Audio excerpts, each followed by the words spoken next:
Do Jews believe in making secular New Year resolutions? The answer is no. And yes. The ultimate Jewish answer. Shabbat Shalom and happy secular New Year. My work is done here. All right. With apologies to any Guinness Book of World Record officials in the congregation looking for the world's shortest sermon, you'll have to wait for the next one because I have to explain my answer a bit more to this timeless, burning question. The answer is no. Jews do not believe in making secular New Year resolutions because the secular New Year is not core to Jewish practice. And the answer is yes, because it turns out we Jews take every single opportunity, or at least we should strive to, every single opportunity, every single day to commit to improving ourselves in small and large ways. And because New Year's and the days surrounding it count as days on the calendar, by Talmudic rule, we Jews believe in making these commitments, these resolutions, and if they happen to be on the secular New Year, they can technically be called a New Year's resolution. And when it comes to improving ourselves, Bereshit, the book of the Torah we are close to finishing, is dominated by story upon story, saga upon saga, with specific ways we can consider interacting better with each other, especially with those we are closest to, or wish we are close or closest to. This week's Parashah, Vayigash, the penultimate portion of Genesis, contains one of the biggest emotional scenes found in any Torah portion. In previous portions, Joseph has used his unlikely status and power as vizier, the second command in all of Egypt, to test the character of his brothers who have come to Egypt looking for food from Canaan. And yes, he even tortures them a bit in what seems to be a vengeful action in connection to the time years ago when they sold him into slavery. Keep in mind, when his brothers first come to him in Egypt, months earlier, Joseph could have immediately confided in them the miracle of his transformation from slave to vizier, but Joseph chooses another path, one where, disguised in the clothing of his position and speaking in Egyptian, he detains them in a dungeon, accuses them of lying, sends them on what he knows is a difficult mission to bring back Benjamin, the youngest of the brothers who had nothing to do with selling him into slavery. And then Joseph frames Benjamin and threatens young Ben with lifelong imprisonment. And this process takes months, precious months described in the previous portions before this one. And it's going on during a famine when Joseph chooses to keep his identity a secret from not only his brothers, but also from his dear elderly father, Jacob, and his beloved younger brother, Benjamin. The same brother, this beloved Benjamin, who he is in the process of threatening as we open this week's portion. I know I was taught through most of my life that the hard aspects of this story resolve in the positive. Joseph, brother, Judah in this week's portion. This is the same brother who initially, years ago, suggested successfully that they sell Joseph into slavery. Judah volunteers to take Benjamin's place in prison.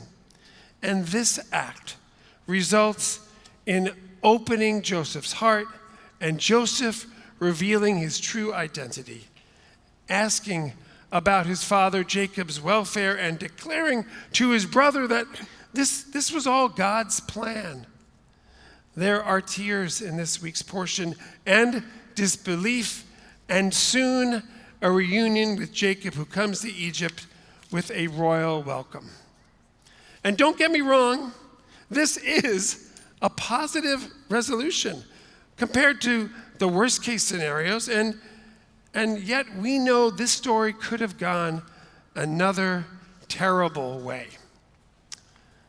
The portion does open with Joseph seemingly committed to his plan to keep Benjamin with him while sending his brothers back to Canaan, believing that Benjamin is destined for jail. And this all changes, thank goodness, with Judah's offer to take Benjamin's place. And here we all are, on the cusp of a secular new year, reading this iconic conclusion to the Joseph saga.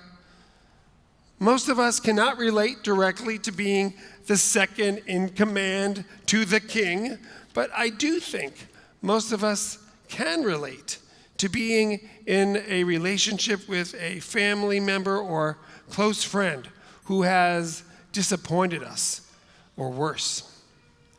Others of us are like Joseph, in a position of strength or power with regard to these people. And this is where I believe Judaism is desperate for us to embrace the lessons from the end of this Joseph and his brothers' tale.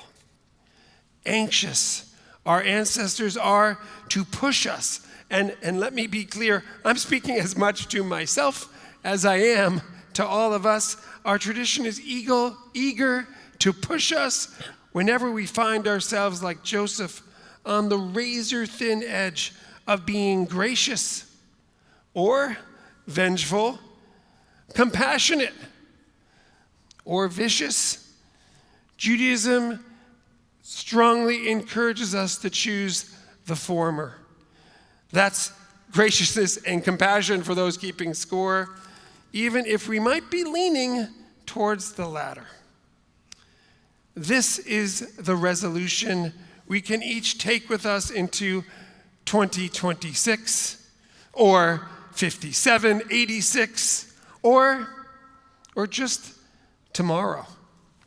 An intention to, wherever our heart, soul, and mind is on the edge of attacking, to err on the side of reconciliation and kindness. The Talmud even states, the greatest wisdom is kindness. Indeed, after an entire Torah book filled with story after story, tale after tale of family dysfunction and relationship catastrophe, Genesis concludes with people, these siblings and family members, finally behaving thoughtfully and carefully with each other, even lovingly forgiving each other.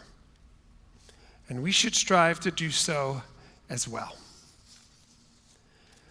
I do know there are situations where reconciliation, kindness, love, and forgiveness is not an option.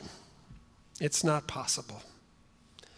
Our rabbinic intern, Brooklyn Michael Lovich, spoke brilliantly about this a few weeks ago.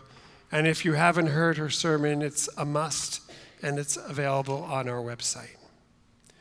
In all other cases where reconciliation and compassion is being pursued, we should prepare ourselves. This work is not easy. We will be challenged, maybe even later tonight, and definitely in the weeks and months ahead. And I am telling us, and our tradition is telling us, wherever we can, we must do our best to be the agents of healthy positive, caring behavior. And we clergy, we're going to help you do this process, and you can ask your friends as well, your family, to assist you when you're attempting to make amends, to do things right. We can do this. And for the sake of our lives, we must. Shabbat Shalom.